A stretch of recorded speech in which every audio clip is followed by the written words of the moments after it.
Gramenet 0, Palamós 2, Sant Feliuenc 2, Rapitenca 0, Vilassar 1, Terrassa 1, Rubí 2, Masnou 2, Ascó 2, Cornellà 1, Muntanyesa 1, Vilafranca 0, es va ajornar el partit entre el Cerdanyola i l'Europa, Manlleu 2, Castelldefels 3, Figueres 2, Sant Boià 2 i Pobla de Mafumet 1, Gavà 0.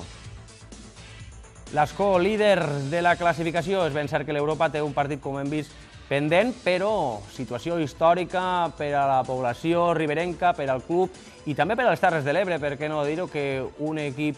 del nostre territori estigui encapçalant la taula a tercera divisió, no és ni molt menys habitual. Ascó 49 punts, l'Europa, insistim, un partit per recuperar, 48, Rubí, Muntanyesa, Cornellà, Palamós, Sant Feliuenc, Terrassa, Pobla de Mafumet, Manlleu,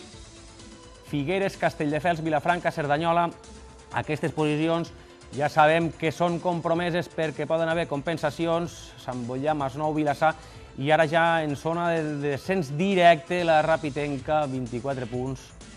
Gavà i Gramenet.